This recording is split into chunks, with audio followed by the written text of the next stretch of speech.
Have you ever been in a place where everything felt like it was falling apart, but somehow deep inside there was a whisper, soft but steady, telling you to keep going?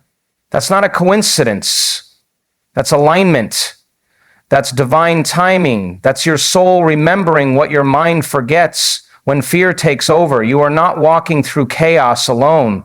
You are walking through a process that's already been worked out on your behalf. So why are you still worrying? Because sometimes what we see with our eyes doesn't match what we feel in our spirit. But today, let's shift that. Let's pull back the curtain on what's really happening behind the scenes of your life, because the truth is, your breakthrough isn't coming. It's already here.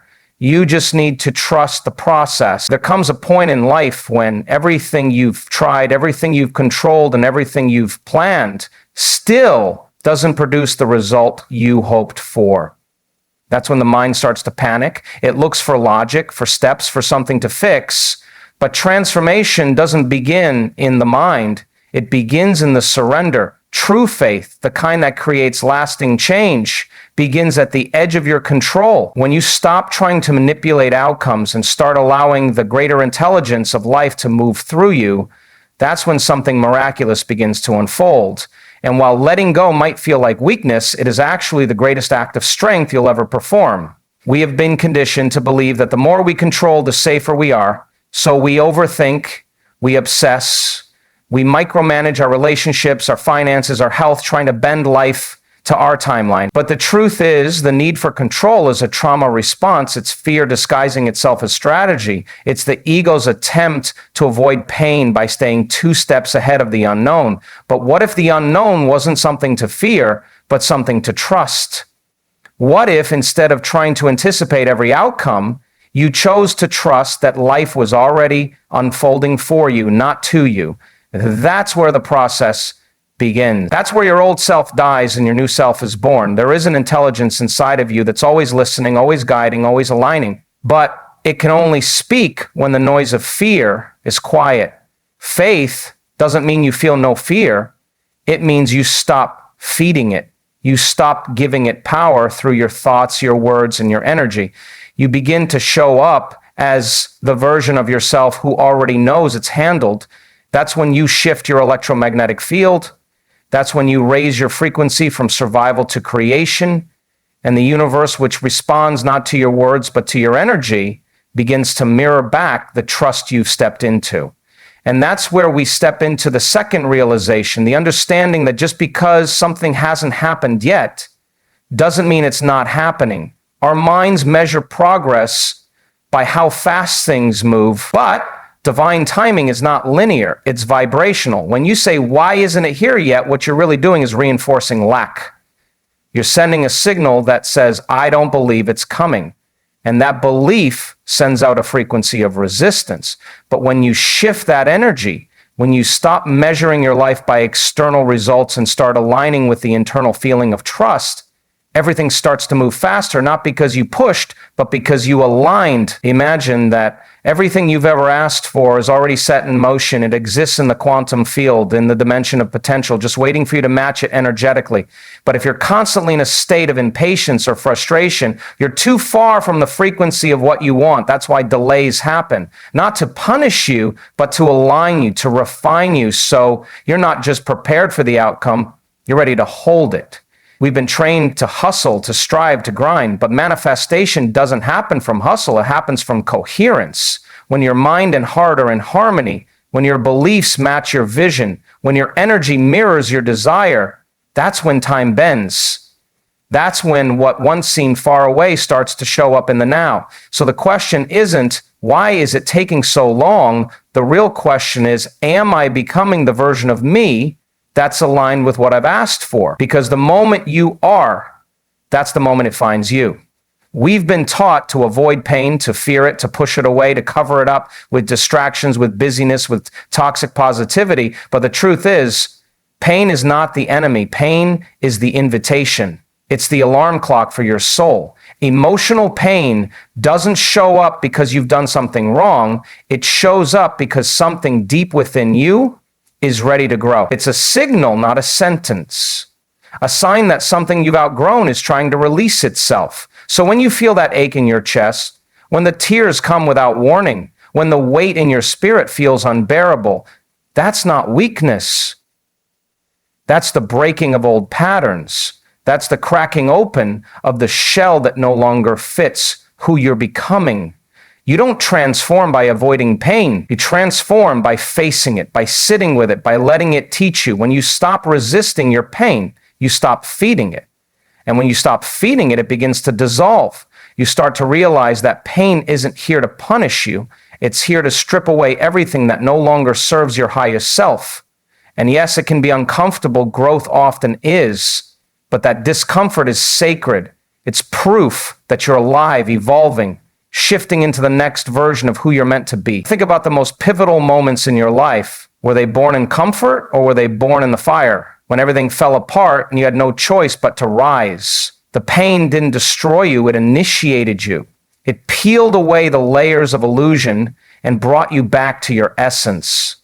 And with every tear, with every moment of stillness where you chose not to numb, but to listen, you were healing, you were becoming, you were stepping closer to your true power. Now think about the people who've triggered the most pain in your life, the relationships that left you questioning your worth, the betrayals that felt like a punch to the soul, the moments where love turned to silence. These weren't accidents, they were mirrors. Every relationship you've ever had, romantic, platonic, even the fleeting ones, has shown you something about yourself, not because you were broken, but because you were becoming whole. The people who hurt us the most are often the ones who reflect back the parts of ourselves we've ignored or rejected. The abandonment you felt, maybe it pointed you back to where you abandoned yourself. The disrespect you tolerated, maybe it showed you where your boundaries were never clearly defined.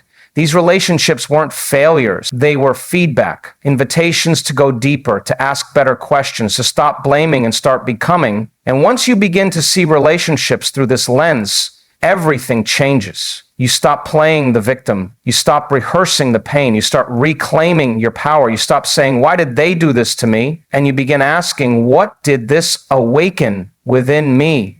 That shift is everything. Because now, instead of waiting for someone else to heal you, you become the source of your own healing. You no longer need external validation to feel whole. You've become your own mirror, your own sanctuary, your own source of unconditional love.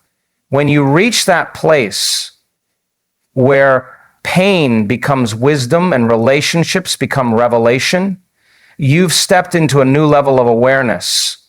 You're no longer reacting to life, you're responding with consciousness, with intention, with grace. And in that space, healing happens, not by force, but by alignment. You align with your truth, with your boundaries, with your worth. And as you do, everything in your outer world begins to shift, not because you chased it, but because you became it. Words are not just sound, they're frequency, they're vibration, their intention manifested into language.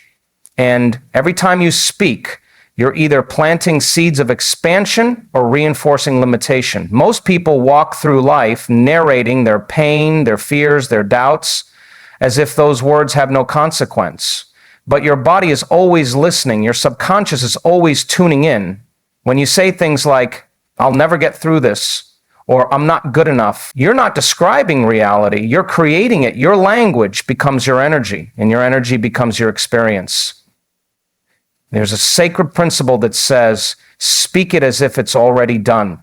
Not because you're pretending, not because you're ignoring the facts, but because your words shift your state. They alter your electromagnetic field. And when you speak from the end, from the outcome, from the vision already fulfilled, you signal to the quantum field that you're no longer asking for it, you're living in it. And that alignment is what draws it into your experience. That's why gratitude is so powerful, not as a reaction to what's happening, but as a declaration of what you know is already true in the unseen. It's not about saying empty affirmations. It's about infusing your words with belief, with presence, with conviction, saying, I am healing even when the pain is still there, saying, I am supported even when you feel alone. Because the more you speak it, the more you shift your state. And when your inner world changes, your outer world has no choice but to reflect it. You're not trying to manipulate outcomes. You're tuning your frequency to the reality that already exists in the field.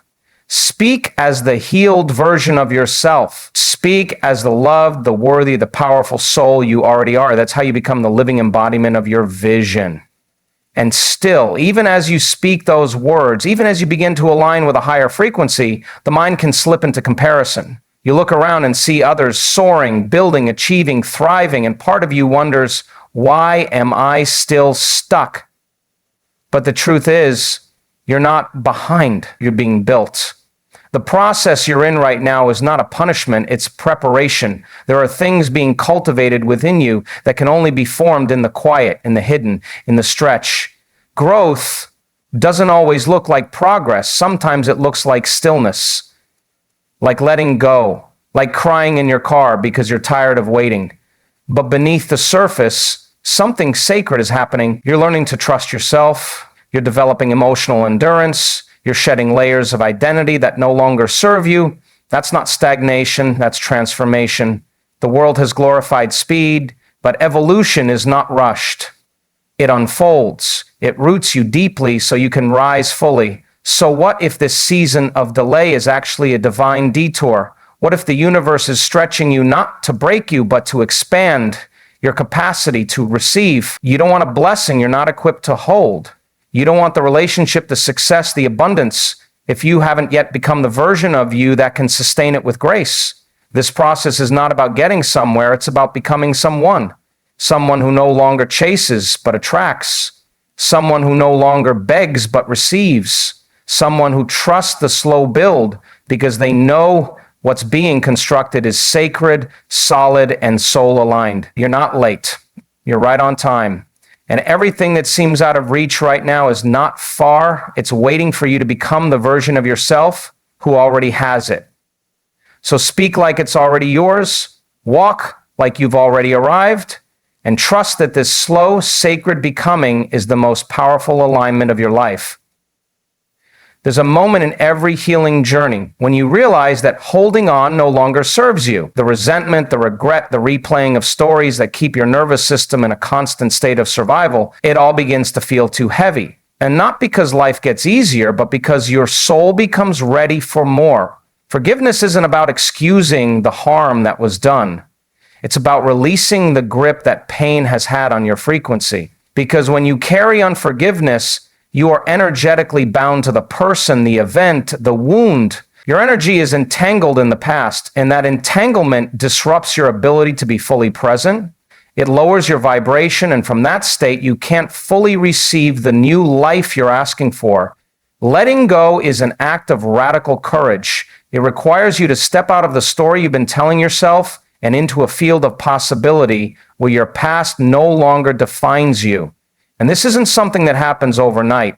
It's a conscious choice, moment by moment, to stop feeding the memory and start feeding the vision, to breathe through the urge to react, to sit with the discomfort instead of projecting it, to trust that you are not losing power by letting go, you are reclaiming it.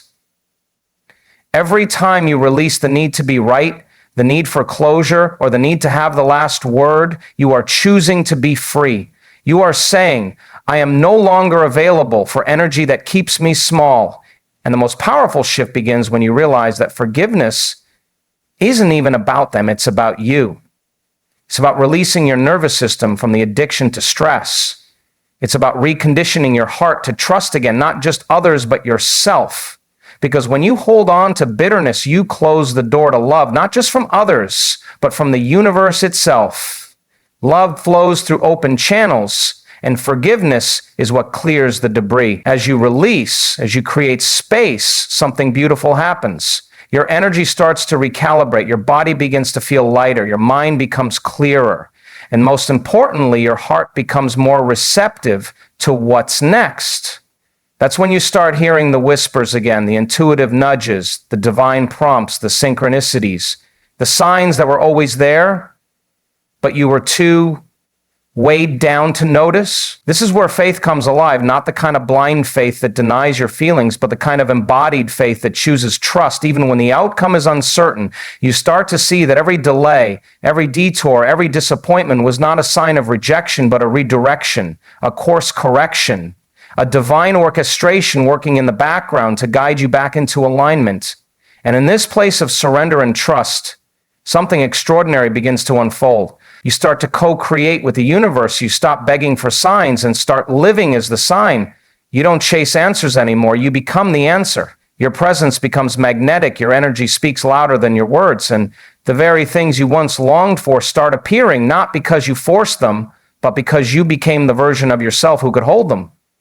You realize that trusting the process doesn't mean sitting back and doing nothing. It means showing up every day as if what you desire is already yours. It means embodying the peace before the problem is solved. It means giving thanks not just for what's happened, but for what's becoming. And from that place of deep alignment, you start to notice how effortlessly life begins to flow. Not because it got easier, but because you stopped resisting, you stopped controlling, you started allowing, and that's when miracles become your new normal. So let me ask you, what would happen if you stopped trying to figure it all out and just trusted that it already is? This is your moment to shift, to surrender, to believe again. Whatever you're facing right now, it's not here to destroy you, it's here to deliver you.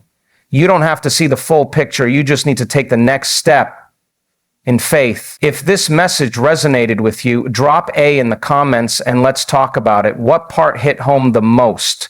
What are you ready to trust again?